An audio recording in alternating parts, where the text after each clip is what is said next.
Shrimati Bhakti Vedanta Swami Nityanamine Nama Om Padaya Krishna Prasaya Bhutale Shrimati Bhakti Vedanta Swami Nityanamine Namaste Saraswati Deve Gauravani Pracharine Nirvishesha Shunyavadi Paschatyanishadarine Namaste Saraswati Deve Gauravani Pracharine Nirvishesha Shunyavadi Paschatyanishadarine Shri Krishna Chaitanya Prabhu Nityananda Shri Advaita Gadadhar Srivasati Gaura Bhakta Vrinda Jaya Shri Krishna Chaitanya Prabhu Nityananda Shri Advaita Gadadhar Srivasati Gaura Bhakta Vrinda Hare Krishna Krishna Krishna Hare Hare Hare Rama Rama Rama Hare Hare Hare Krishna Krishna Krishna Hare Hare Hare Rama Rama Rama Hare Hare Hare Krishna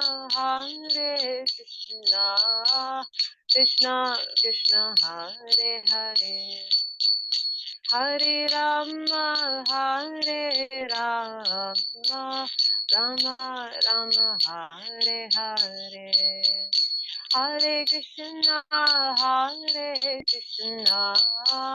Krishna Krishna Hare Hare Hare Rama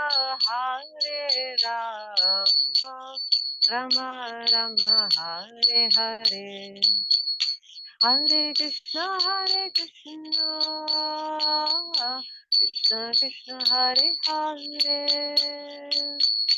Hare Rama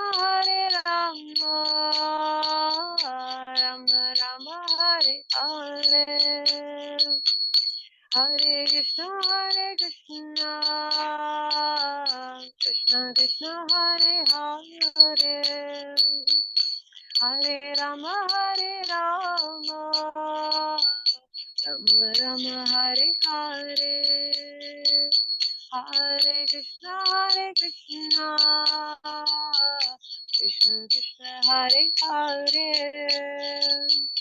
Hare Rama Rama Rama Hare Hare Hare Krishna Krishna Krishna Hare Hare Hare Rama Rama Rama Hare Hare Hari Bol Hari Bol Nitai Gora Hari Bol Nitai Gora Hari Bol Hari Bol Nitai Gora Hari Bol Jaya Jaya Prabhupada Jaya Prabhupada Jaya Jaya Prabhupada Jaya Jaya Prabhupada Jai Gaura Hari Ki Jai Srila Prabhupada ki jai. Shri Nitai Gaura Premi Devi Hari Hari Bol. So again, thank you all so much for joining us this evening.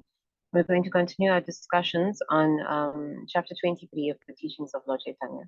This is a wonderful work by Srila Prabhupada that's based on the authorized biography of Lord Chaitanya called the Chaitanya Charitamrita. The Chaitanya Charitamrita was written by Srila Krishna's Kaviraj Goswami. So I pray for all your blessings to do justice to this class so we can have a better understanding and love for Lord Chaitanya Mahaprabhu through his teachings and pastimes. So we'll also take blessings from our masters. Om Jnanatmirandasya Gnanandina Shalakaya Chakshurunmilitam Yena Tasmai Shri Gurave Namaha Shri Chaitanya Manobhishtam Sthapitam Yena Bhutade Swayam Rupakadamahyam Dadati Swapadantikam Om Vishnupadaya Krishna Prestaya Bhutale Srimati Bhaktivedanta Swami Iti Namine Namaste Saraswati Devi Gauravani Pacharine Nirvishesha Shunyavadi Paschatya Deshatarine.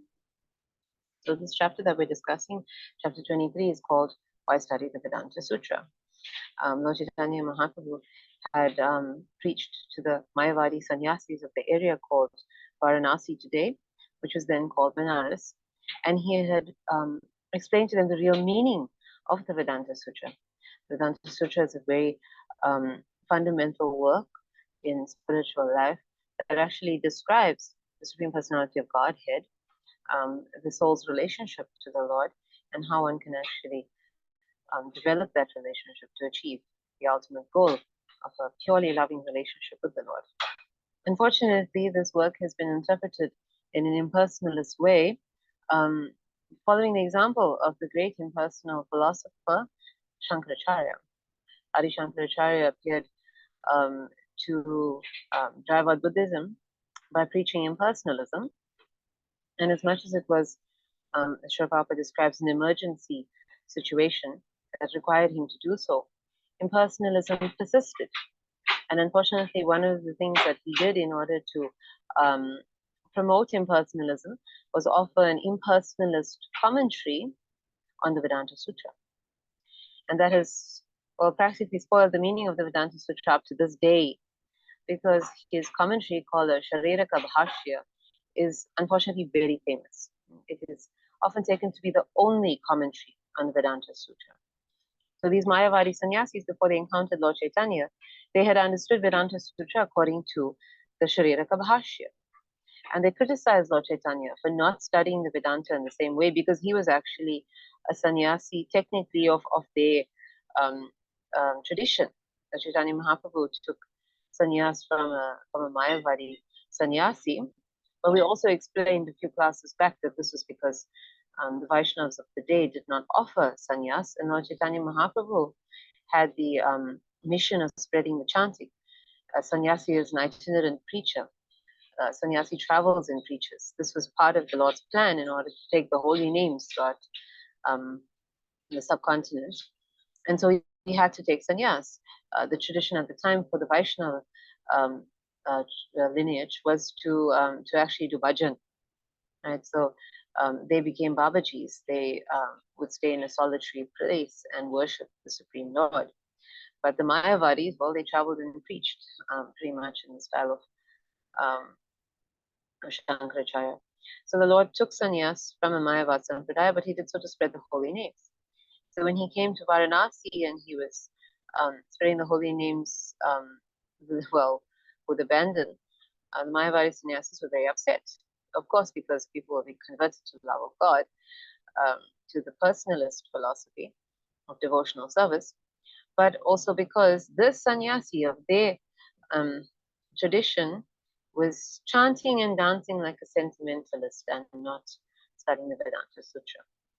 So the Lord ignored their comments the first visit that he made to Varanasi, and then on his return visit, actually was going to Vrindavan, he, on the insistence of his beloved devotees, the humble insistence of Tapan Mishra and Chandrasekhar Acharya, who lived in Varanasi at the time, he met with them. So they would stop their offensive comments about the Lord and the Sankirtan movement.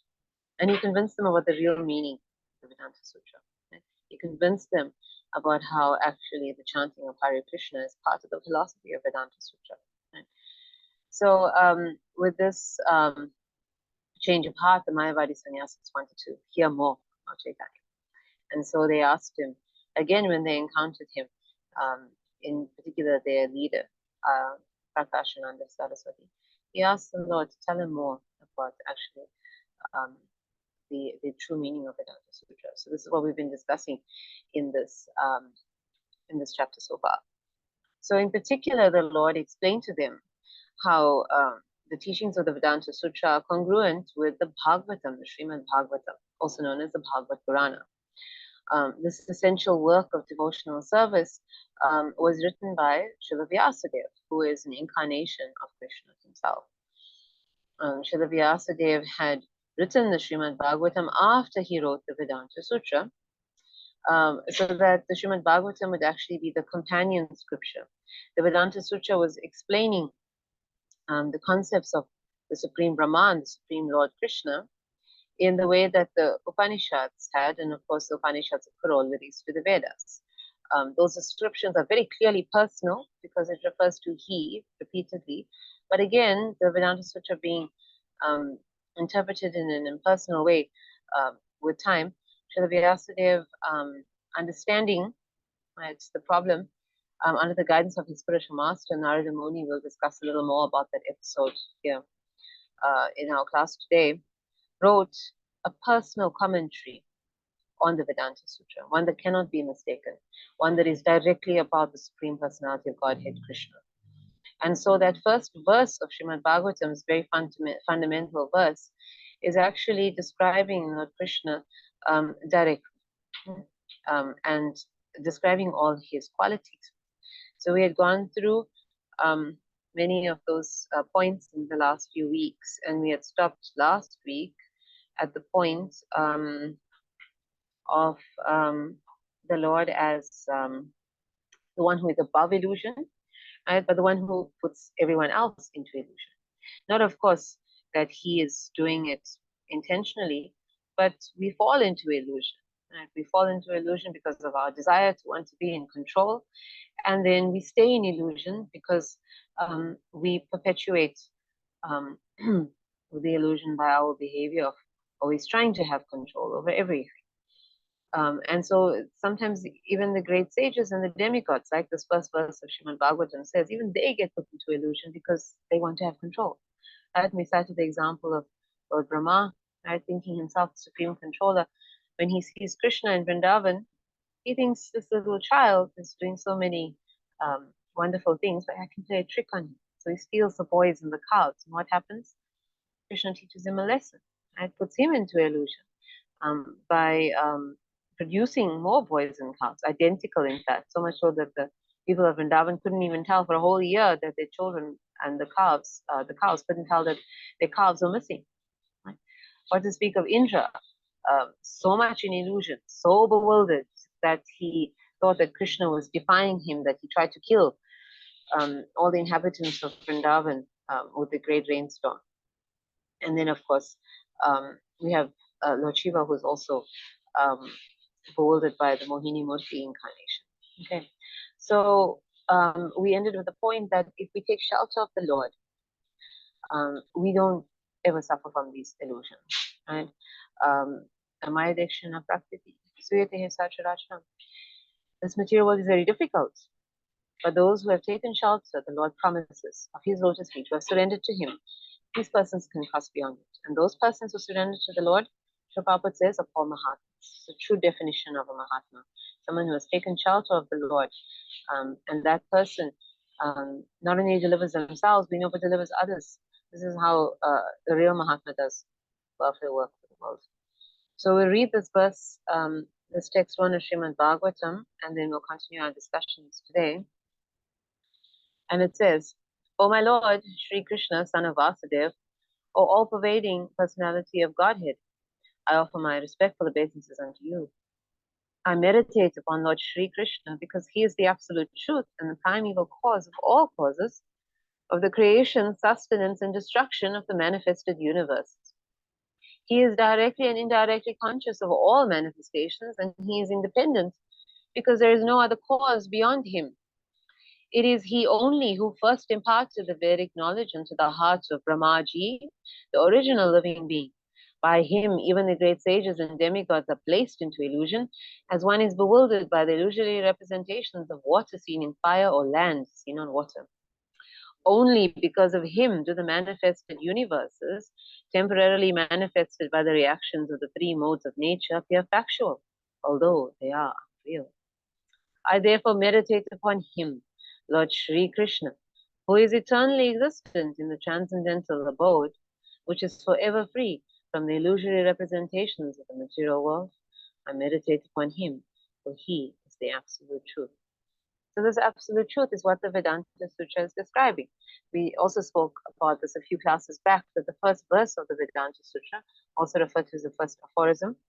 Aphorism is like a short verse, direct translation of the word sutra, because the Vedanta Sutra is like one line couplets versus what we are used to in the Bhagavad Gita and Bhagavatam, which is like 4-line verses. So these sutras, these little sound bites of knowledge. The first one is Atata Brahma Janmari Asiyataha. Sorry, I'm mixing them up. Atata Brahma Jigyasa. Now let us inquire about the absolute truth. Right? After everything, let us inquire about the absolute truth. And the next verse, Janmari Asiyataha, says that he is the supreme controller. So the whole Vedanta Sutra is that now, after we have finished with everything else, all the other processes, yoga, speculative knowledge, fruitive activity, when we're finished with it, something we're also going to discuss today, when we've understood that this is not what life is about, then we start asking about God. We start asking about what is beyond this, and Atata Brahma Jigyasa. And then the Vedanta Sutra is there to explain that. Let's start with him being the creator. And there's his property here as well. The same words actually in this verse, one of Srimad Bhagavatam, Janmari Asiyataha. We start reading about his properties immediately. Lord Shri Krishna is the supreme creator. So the Srimad Bhagavatam is answering all the points, all the questions of Vedanta Sutra in a personal way. So our discussions now go to, from our text, teachings of Lord Chaitanya, to how people discredit the Srimad Bhagavatam, how they try to make it seem that this literature is not transcendental, that it is not actually Srila Vyasadev's commentary on the Vedanta Sutra at all. This is where we will begin reading today.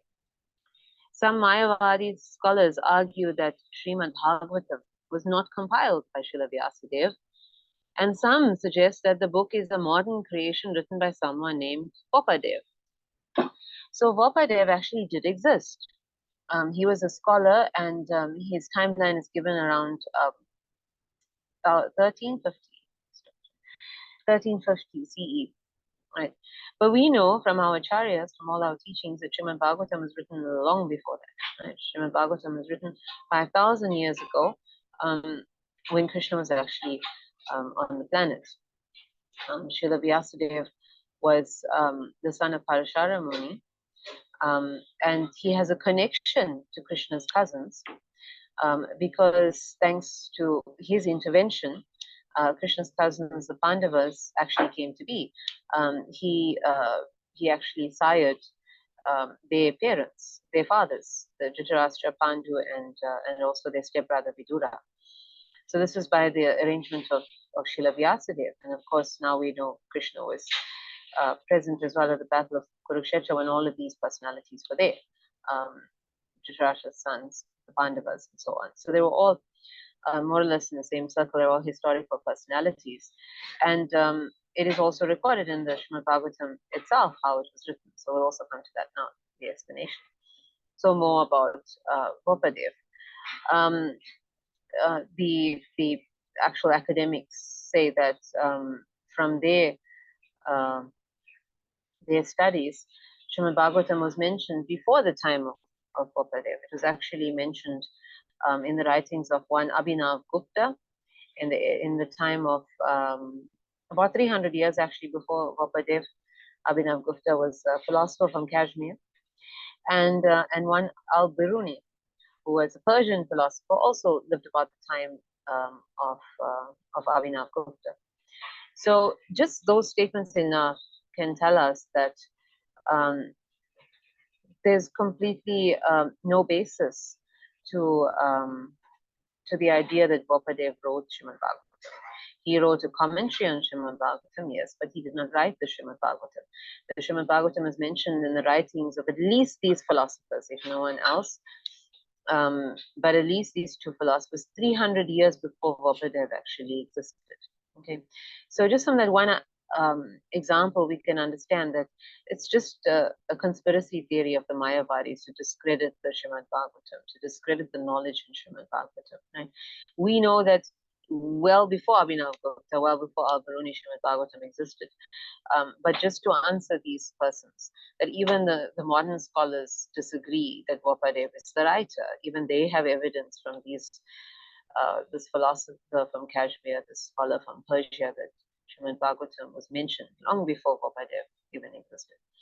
Now, what to speak of our acharyas who give us the understanding of how Srimad Bhagavatam came about. So now we'll go into that history that we said Srimad Bhagavatam itself contains. Right?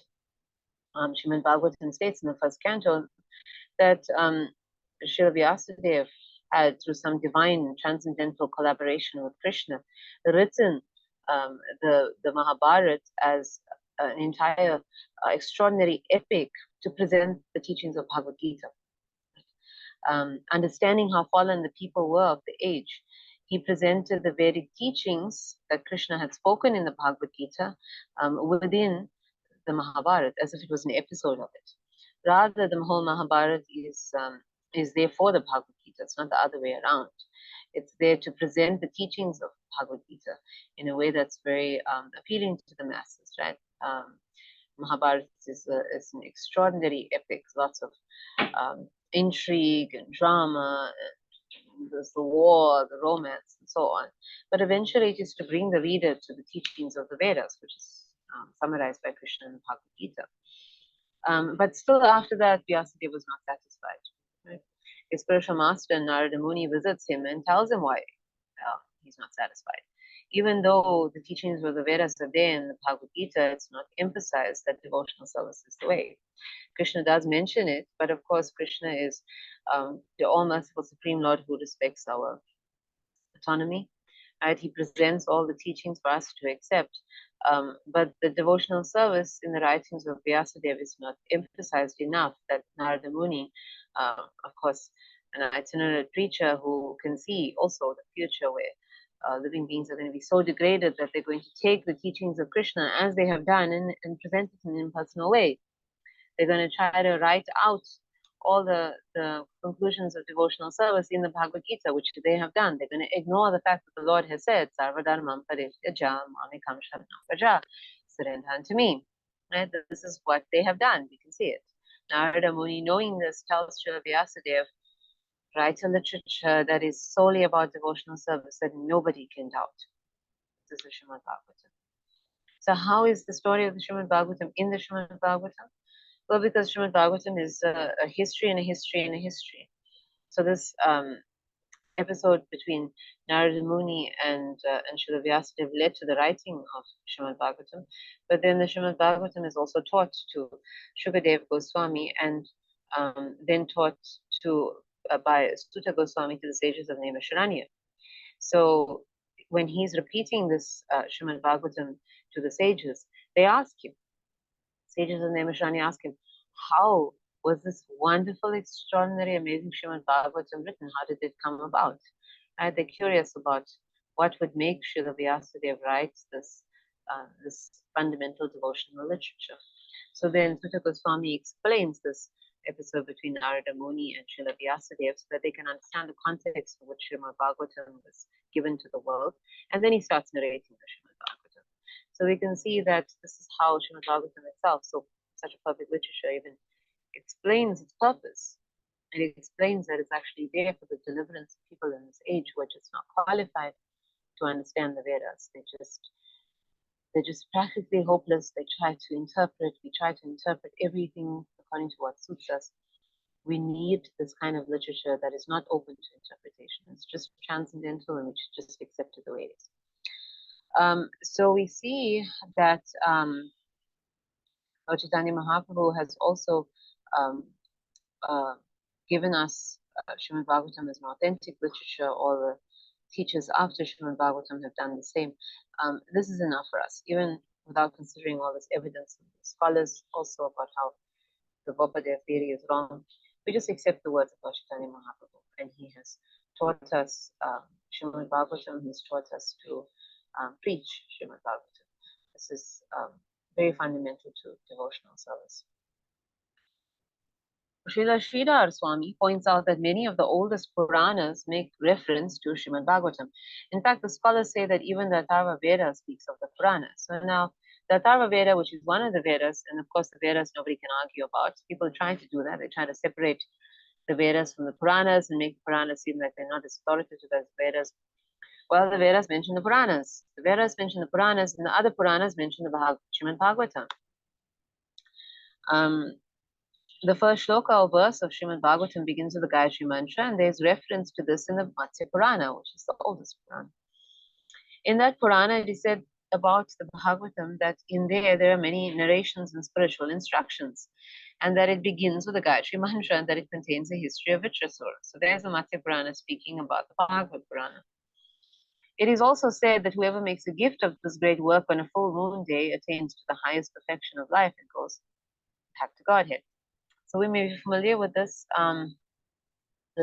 statement about donating Srimad Bhagavatam on the full moon. In particular, is the full moon in the month of Bhadra. This is just past last week Friday.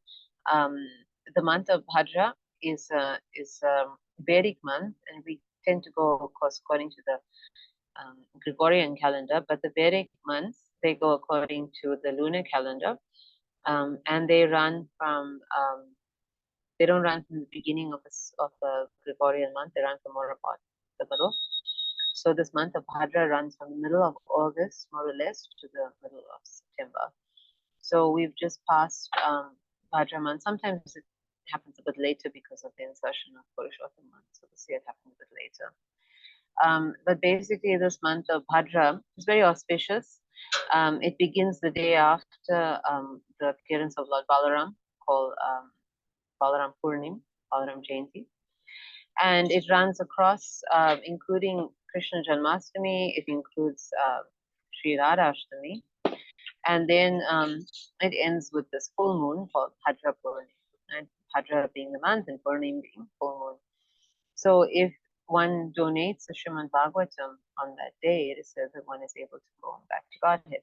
So these are very wonderful transcendental opportunities that we have. And we should always take advantage of them because we need all the mercy that we can get. But we must always remember that we still have to become qualified to enter into the spiritual world. Donating the Srimad Bhagavatam throws the doors open, but we still have to become of the quality where we can walk through those doors.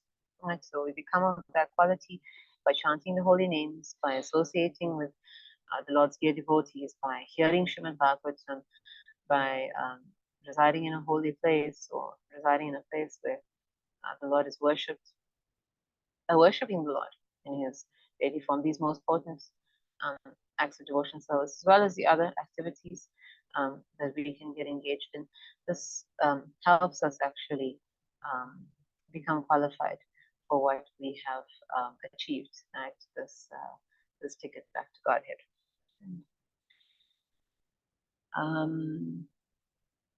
Okay. There is also reference to Srimad Bhagavatam in other Puranas, which even indicate that the work consists of 12 cantos and 18,000 shlokas. So how much more accurate can you get? In the Padma Purana, there's also a reference to Srimad Bhagavatam during a conversation between Gautama and Maharaj Ambarish. The king was advised to read Srimad Bhagavatam regularly if he had all desired liberation from material bondage. Right? These are also ancient personalities talking about Srimad Bhagavatam. Under these circumstances, there is no doubt regarding the authority of Srimad Bhagavatam. For the past 500 years, since the time of Sri Chaitanya Mahaprabhu, many scholars have made elaborate commentaries upon Srimad Bhagavatam and have displayed unique scholarship. The serious student will do well to attempt to go through these commentaries in order to more happily relish the transcendental messages of Bhagavatam, rather than worrying about what the envious Mayavadi scholars have to say about Srimad Bhagavatam. In his commentary on the Bhagavatam, Srila Vishwanath Chakravarti Thakur specifically deals with the original and pure sex psychology, Adi Ras, devoid of all mundane inebriety. It's an important point because we've discussed that Srimad Bhagavatam contains the transcendental pastimes of Krishna. Right?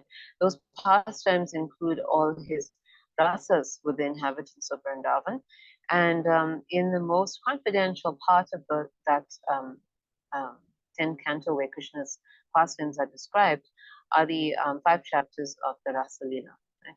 This is where Krishna engages in a very loving pastimes with the gopis of Vrindavan. So we had commented before that one should be very qualified, very spiritually mature in order to appreciate those pastimes. Right? The Lord should not have to not have those pastimes because people can't handle it. Right? Those pastimes are there; they are contained in the Srimad Bhagavatam for those mature devotees who will eventually be able to relish them properly, may be able to enter into that rasa if it's their constitutional position. But anyone else who's not qualified for it should not approach it, right? Our material conditioning is like a filter over us, right? It affects everything. In fact, it's not just the pastimes of the Lord, right? Sometimes we just innocently hear a comment. We may come across some part of a conversation, or we may watch something, and immediately our mind goes to these thoughts of mundane sex life. This is what happens. This is because of our conditioning. So naturally, when we hear about these pure pastimes of the Lord, our mind does the same thing. We can see that this is a problem in ourselves, not a problem in the Lord's pastimes. So His Grace Madhavi Prabhu made a good point a few weeks ago that if we're being affected in this way, we should just not try and read those pastimes, try and hear about those pastimes, try and discuss those pastimes. We should take the advice of our acharyas and sincerely study the first 9 cantos under the guidance of very mature, very sober devotees, and become qualified eventually to approach these pastimes, if it is, of course, something that is coming into our purview. It's not something we should seek out specifically like people do, as if it's ordinary discussions about men and women in this world. Right? So it's a very important caution for anyone in approaching the Srimad Bhagavatam. It's not just some novel containing these little episodes that people can get excited by. Right? We have to be mature and we have to be sincere about how to approach it. The entire material world turns due to the basic principle of sex life. So Srila Prabhupada has explained this. It's the basic economic impetus for everything. Two people meet, they want to have relationships with each other. They get married for that reason. They have kids for that reason. With the kids comes the need for a bigger house, a bigger car. They work harder to earn money for these things. They have to situate themselves in a neighborhood. They have to keep up with the neighbors. They create a network of family around them, and they have to keep up with that. And there's functions related to it, and it goes on and on and on. This is actually the state of human civilization. Right? This is all circumambulating this basic concept of sex life. In modern human civilization, sex is a central point of all activities. Indeed, wherever we turn our face, we see sex life prominent. Thus, sex life is not unreal, but its true reality is experienced in the spiritual world. Material sex is but a perverted reflection of the original. The original is found in the absolute truth. So what does that mean? Srila Prabhupada explains in the 3rd canto of Srimad Bhagavatam that indeed in the spiritual world there is very deep intimacy between the Lord and His devotees, but there is nothing like the sex act that we have in the spiritual world. Right? This is all related to procreation, something that happens in the material world, but does not happen in the spiritual world, where there is a higher taste from the devotional service of the Lord. Right? There is a pure love there, a pure love, of course, for the Supreme Lord, also for everyone else, and that love precludes this lusty activities of this world. But there is, of course, this higher taste, which means that people, or we can say the personalities of the spiritual world, don't seek out the sex activities of this world. We can only understand these kind of things when we are purified, when we have taken sincerely the guidance of those who can help us understand these things. But there is definitely a higher experience in the spiritual world that we have no understanding here because we are situated in the perverted reflection. The absolute truth, this validates the fact that the absolute truth is personal. For the absolute truth cannot be impersonal and have a sense of pure sex life. Right? So this is a very interesting point towards the personality of Godhead. Right? Unless you are a person, you can't experience love. Right? So definitely with an impersonal conception, there is actually no understanding of a higher taste, this Adi Rasa that one can experience with the Supreme Lord. The impersonal monist philosophy has given an indirect impetus to abominable mundane sex because it overly stresses the impersonality of the absolute truth. The result is that men who lack knowledge have accepted perverted material sex life as all in all because they have no information of the actual spiritual form of sex. There is a distinction between sex in the diseased condition of material life and sex in the spiritual existence. So basically, by the impersonalist saying that you can't have a relationship with the Supreme Lord because, well, he's not a person, it means that people don't know what to do with their emotions. They don't know that there's a higher taste that they can achieve, that they can aspire for. So with all the suppression that goes on amongst the impersonalists, there tends to be basically an impetus to illicit connections, right? Because this is the only way that people have an outlet. And their teachings also influence other people in the material world to say that, well, if there's nothing else to aspire for, no other way that I can channel my emotions, well, they just remain in their preoccupation with material sex life. So it's very important that we teach the message that whatever's in this material world, whatever emotions are here, whatever, particularly whatever lust is here, this is all a perverted reflection.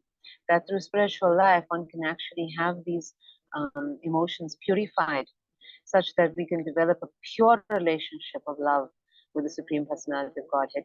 This is actually possible, and this is something that will eclipse all other kinds of pleasures, situate ourselves fully on the spiritual plane. Where this Adi Rasa exists. It gives people something to aspire for. It gives them something to channel their feelings and emotions. And it's a more natural process than just trying to suppress it, which is what the monists do, and it leads to, of course, a lot of trouble. Srimad Bhagavatam gradually elevates the unbiased reader to the highest perfectional stage of transcendence. Right? Unbiased reader, someone who's not coming there with all kinds of other conceptions about Krishna, about his associates, about what spiritual life, what relationships with him actually are about, what religion should actually be about. Above the three kinds of material activities, right? Namely, fruitive actions, speculative philosophy, and worship of functional deities indicated in the Vedas. The unbiased reader who's not looking for those rituals, right, to the devatas, who's not looking for all this complicated philosophy of the impersonalist, who is not looking for yagyas and rituals necessarily. The person who has just this open mind as to what spiritual life is actually about, that person will actually benefit from what the Srimad Bhagavatam has to state. We could say a blank slate. And to be a blank slate allows the Srimad Bhagavatam to actually come to life. Srimad Bhagavatam is the embodiment of devotional service to the Supreme Personality of Godhead and is therefore situated in a position superior to the other Vedic literatures. So the other Vedic literatures can only bring us to a certain point, right? In the next paragraph, we'll discuss a little more about that.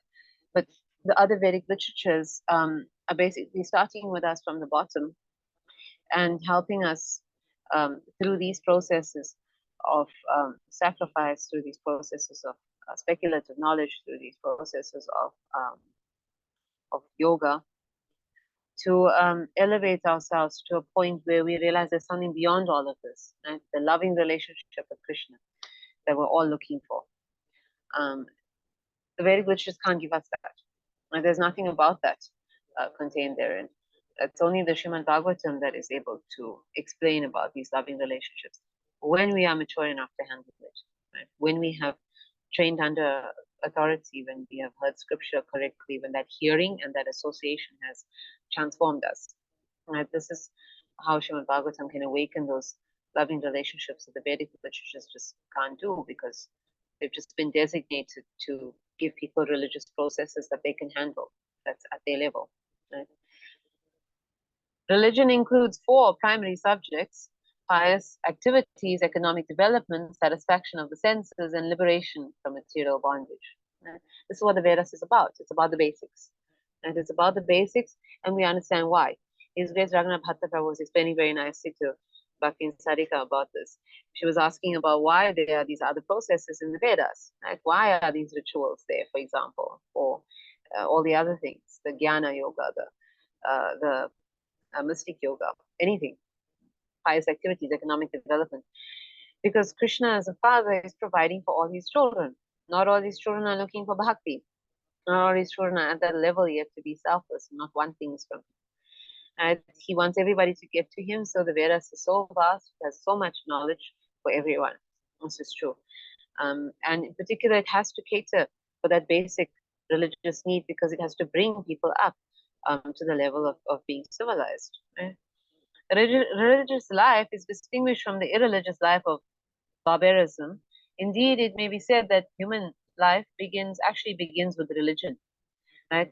Um, the 4 principles of animal life, eating, sleeping, defending, and mating, are common to both the animals and human beings, but religion is the special concern of human beings. Since human life without religion is no more better than animal life, in real human society there is some form of religion aimed at self-realization and referring to one's eternal relationship with God. So we can see in the modern times, with religion becoming more and more conspicuous by its absence, that people, of course, become more and more selfish. And if we're honest with ourselves, we can trust almost no one in this day and age. Everybody's after their own development in some way. These 4 goals, Dharma, Artha, Kama, Moksha, they're less inclined to pious activities, but anyway, they're more interested in their own pious activities, economic development, satisfaction of their senses, very few are interested in liberation. But the bottom line is that they're all interested in their own goals, right? And of course, priority for everybody is mating, sleeping, eating, defending. For those aims, people will do anything. Right?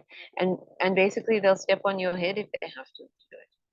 This is what happens when you don't have even a basic religious code, or you're not following even a basic religious code. Religious teachings are actually there to civilize us, to make us feel a little more interested in someone else and a little less interested in ourselves, right? Understanding the God principle, there's God watching us, there's someone, keeping track of the good we're doing, the bad we're doing, even if it's just a basic concepts like that, be good to your fellow man, all of that. We're losing that as we lose the principles of religion. At least this is a basic, at least, that human beings should be able to follow. In the lower stage of human civilization, there is always competition between men in their attempts to dominate material nature. In other words, there's continuous rivalry in an attempt to satisfy the senses. This is what's happening now, right? Everybody just wants to enjoy themselves at everybody else's expense. Thus, driven by sense gratificatory consciousness, men perform religious rituals and pious activities with the aim of acquiring some material gain.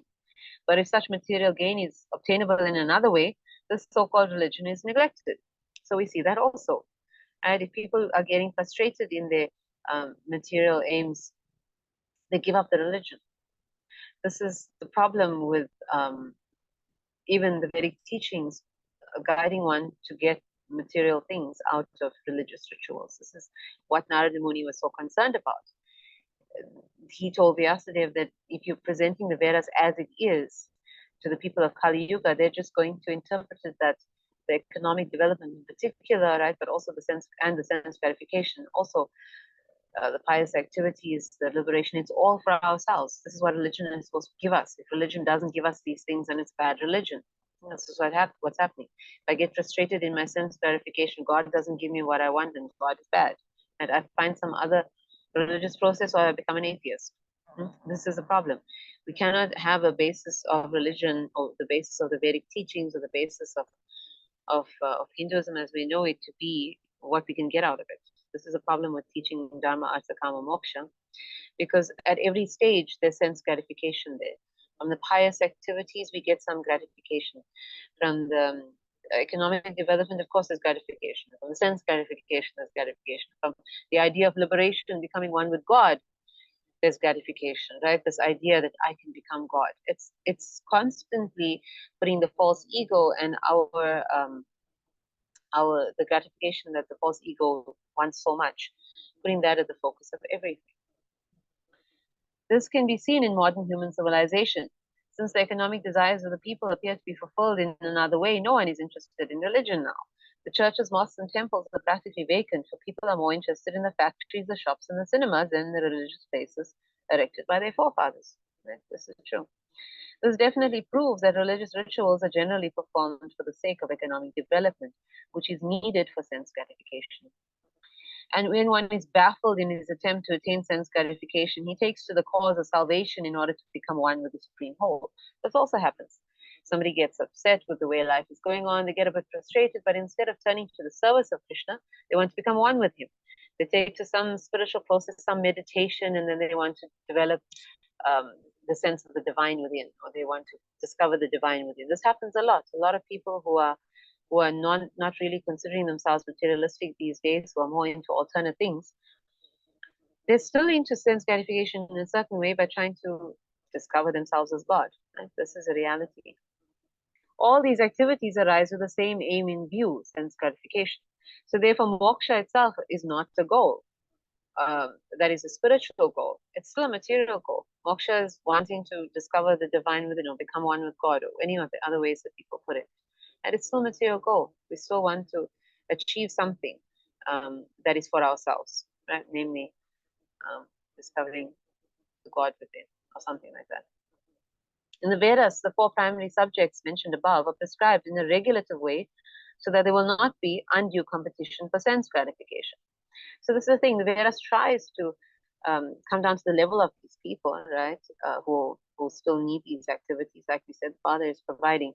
But the thing is, when you give people an inch, they take a mile. Right? This is particularly in Kali Yuga. So you open the door to sense gratification a little bit, and then it's thrown open. And this is, again, what Narada Muni saw happen.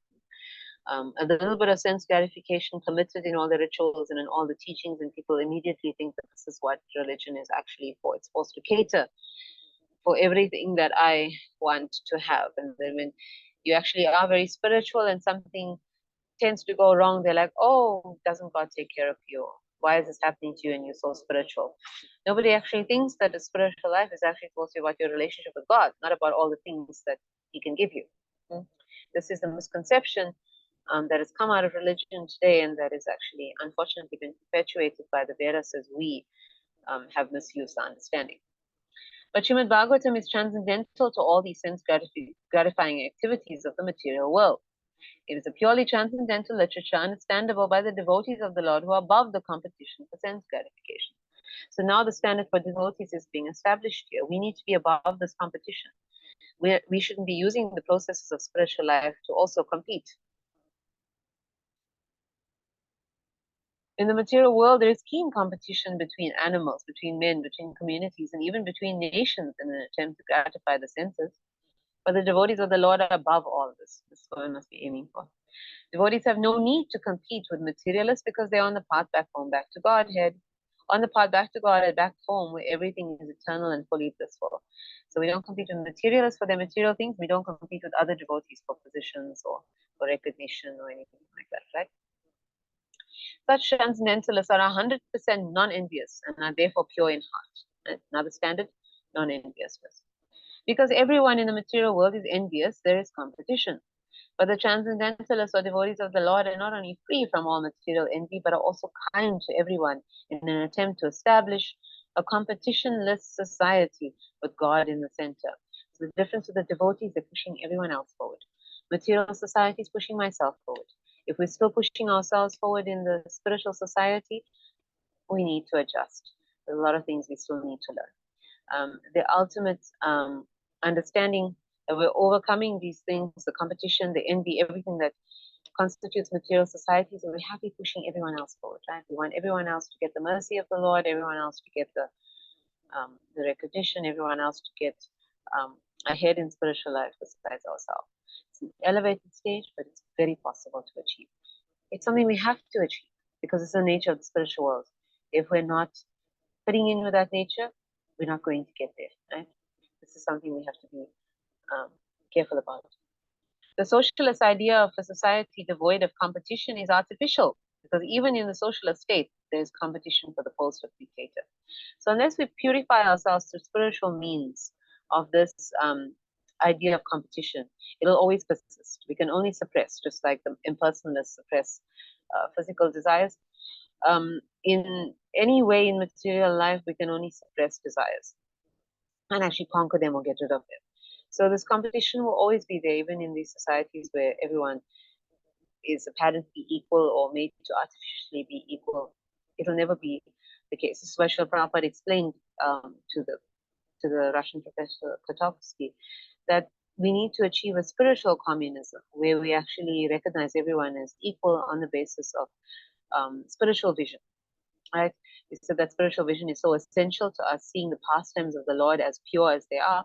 That spiritual vision is also essential to seeing everyone as equals, so that we stop discriminating and stop competing with each other. This is described in Bhagavad Gita in chapter 5. Vidyavanaya sampane brahmane kavihastani chunicheva shvapakecha pandita samadarshanaha. Right? We can see everyone, whether it's the lowest apparent human being, the highest apparent human being, the animals, everyone is as equal. The spiritual vision is possible only through the right guidance, and it's not something that we can artificially recreate in society. This will never happen. It is a fact, therefore, that sense gratification is the central principle of materialistic life, whether based on the Vedas or simply on common human activities. This is the reality. We're using the Vedas for sense gratification, but to speak of every other sphere of human life.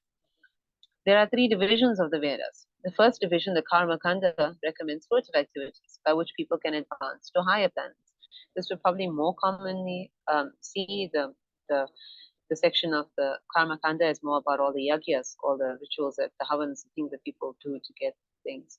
There are many different types, so many different types.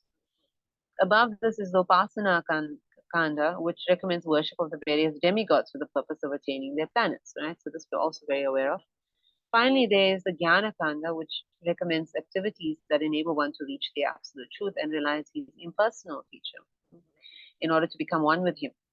But the impersonal aspect of the absolute truth is not the last word. We know Krishna has an impersonal aspect, but that's not the ultimate realization of it. It's the preliminary realization of it. Beyond that is his personal aspect. Srimad Bhagavatam gives information about the personal qualities of the absolute truth beyond the impersonal aspect, meaning beyond the Vedic teachings as they are. Right? Vedic teachings can take us up to the impersonal aspect. And so it's gradual. It's gradual. We're going from these rituals to the demigods, to the impersonal aspect. Beyond that, the Vedas can't exactly help us. Then we get to the Srimad Bhagavatam, which is explaining to us about those personal aspects. Topics concerning these qualities are greater than topics of impersonal speculation. Consequently, Srimad Bhagavatam is given higher status than the Jnana Kanda division of the Vedas. Most people think that the Jnana Kanda, that's knowledge division, where we realize the impersonal aspect of God is the highest, right? They think that that's the ultimate, to become one with God. We all know this. We all know that this is preached quite a lot, that the oneness of everything is the ultimate reality, and it's not. We've also discussed this very often. The ultimate reality is to have a relationship with God that emphasizes our spiritual development so much, and our loving relationship with him so much. What do we mean there? When we can become so spiritually developed that Krishna can give us the position of a friend and trust that we're not going to abuse that position, that we're going to climb on his back out of love for him, not because we want to teach him a lesson or climb on his back to punish him or anything like that. When we can develop such a spiritual maturity that God can give us the position of one of the elderly gopis and can chastise him, because we're chastising him fully out of love for him and not because we're getting some satisfaction or we want to take out our anger. When God can trust us so much through our spiritual development that he can give us the position of one of his lovers who will chastise him or will have so much time with him to experience those loving relationships without us trying to take advantage of it, the way we take advantage of the relationships within this world. This is what Srimad Bhagavatam is teaching us. Srimad Bhagavatam is helping us get all the way beyond all these things where we just want, right? All of these spiritual activities. Beyond just wanting to be this light. What are you going to do as a light? But when you can actually prove that you can handle being a superior to God in a way that, like for his father, he carries his shoes on his head, or for his friends, he carries his friends on his back. When you can actually reach that kind of maturity, that you've earned, we could say, you've earned that kind of privilege of seemingly being the superior of God, or taking advantage of God in a way that pleases Him, in a way that is inconceivable to any of these worshippers. This is what Srimad Bhagavatam is teaching. And there's no other religious process that will actually give us the same ability or the same privileges. Right? Srimad Bhagavatam is also greater than the Karma Kanda and Upasana Kanda divisions, because it recommends the worship of the Supreme Personality of Godhead, Sri Krishna, the divine son of Vasudev. The Karma Kanda division of the Vedas is fraught with competition to reach heavenly planets for better sense gratification. And this competition is also seen in the Jnana Kanda and Upasana Kanda divisions. Srimad Bhagavatam is above all of these because it aims only at the supreme truth, the substance or root of all categories. Thank you all so much. Went on a bit longer today. We're going to continue this discussion. I think it's getting a bit late now, but we'll finish this chapter next week, I think. It's been very lovely. It's gone on quite longer than I expected, but we've learned so much from it. So I pray that you all join us for that. Thank you for your kind attention. Srila Prabhupada ki jai, Shri Shinitai, Gaura Hari ki jai. Are there any questions or comments, anything that I can try and clarify? Hare Krishna. Thank you very much, dear Mataji, for wonderful, very wonderful class. Dandava Pranam. I have some questions about Upanishad, but I shall keep for the next week. Thank you very much, dear Mataji. Hari Bol. Thank you for always attending. Hare Krishna. Is there any other comments, questions?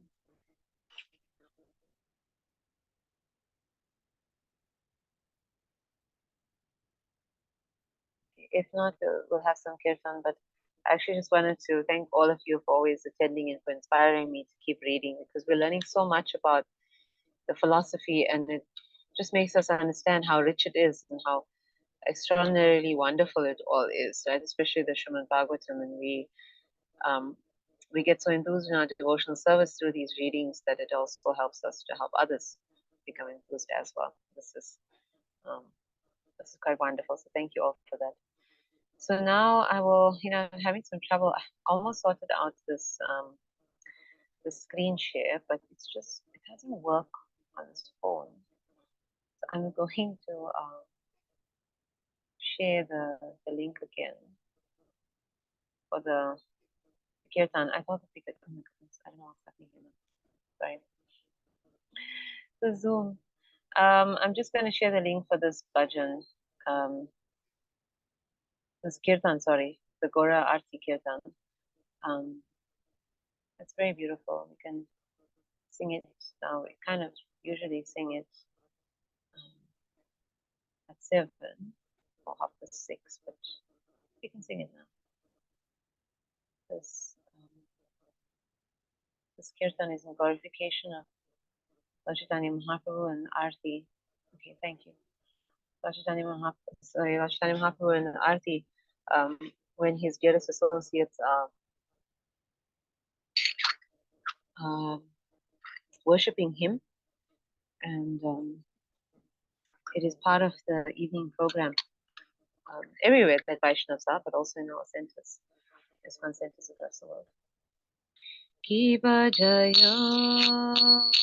Jaya Gaura Arati Kasho Kiva Jaya Jaya Gaura Arati Kasho Jana Tata Vane Janamaloka Janavita Vane Jagamanaloka Taki Nilitai Tam Vami Gadhara Taki Nini Sahita Vami Gadhara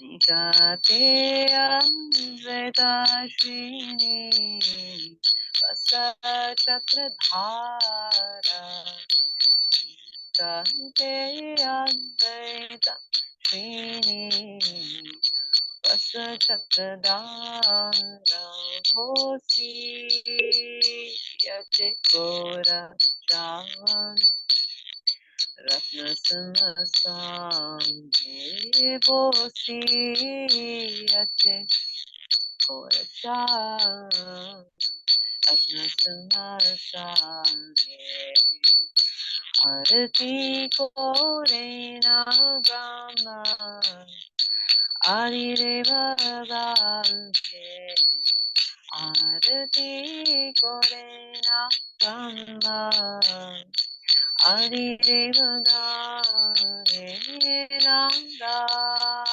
Hari Adi Kori Chamaradura Nanda Hari Adi Kori Chamaraduraya Sanjaya Mukunda Asu Ghosharidaya Sanjaya Mukunda Basu Ghosharidaya Shankar Bhaji Dhanta Bhaji Bhaje Karta Shanta Bhaje Dhanta Bhaje Bhaje Karta Madhura Midanga Bhaje Paramarasa Madhura Midanga Bhaje Paramarasa Bhakti Chandrajini Vadana Uttva Bhakti Chandrajini Vadana Uttva Saladeshe Vana Mara Puri Jalamara Saladeshe Vana Mara Puri Jalamara Shiva Shukanarada Deme Gadada Shiva Shukanarada Deme Gadada Bhakati Vinoda Deke Gaura Shampada Bhakati Vinoda Deke Gaura Shampada Haribo Haribo Haribo Gaura Haribo Nitya Gaura Haribo Haribo Haribo Nitya Gaura Haribo Jai Jai Prabhupada Prabhupada Prabhupada Jai Prabhupada Jai Jai Prabhupada Prabhupada Prabhupada Jai Jai Prabhupada. Read the translation. All glories to the beautiful Arti ceremony of Lord Chaitanya. This Gaura Arti is taking place in a grove on the banks of the Jahnavi, or Ganges, and is attracting the minds of all living entities in the universe. So we didn't sing the refrain just this time, but you can read it. The splendor of Lord Gauranga's Chaitanya's Arti attracts the minds of all living entities of the universe. On Lord Chaitanya's right side is Lord Nityananda, and on his left side is Sri Gadadhar. Nearby stands Sri Advaita, and Srivas Thakur is holding an umbrella over Lord Chaitanya's head. Lord Chaitanya has sat down on a jewel throne, and the demigods headed by Lord Brahma perform the Arti ceremony. Narahari, Sarakara, and other associates of Lord Chaitanya fan him with chamaras, and devotees headed by Sanjaya Pandit, Mukundadatta, and Varshugosh sing sweet kirtan. Conch shells, bells, and kartals resound, and the mridangas play very sweetly. This kirtan music is supremely sweet and relishable to hear. The refrain too is conch shells resound, bells resound, sweetness, sweetness, and sweetness resounds. The brilliance of Lord Chaitanya's face conquers millions upon millions of moons, and the garland of forest flowers around his neck shines. Lord Shiva, Shivadev Goswami, and Narada Muni are all there, and their voices are choked with the ecstasy of transcendental love. Thus, Thakur Bhaktivinoda envisions the glory of Lord Sri Chaitanya. Shri Shintai Gaura Hari Ki Jai, Shri Gaura Arti Ki Jai, Srila Prabhupada Ki Jai, Shri Shintai Gaura Nandi Hari Hari Bol, Bhaktivinoda Thakur Ki Jai. So thank you all so much for joining us this evening. Please join us next week for the conclusion of this chapter. Shri Prabhupada Ki Jai. Hare Krishna, everyone. Hare Krishna, Mataji. Thank you. Hare Krishna, Prabhu. Thank you.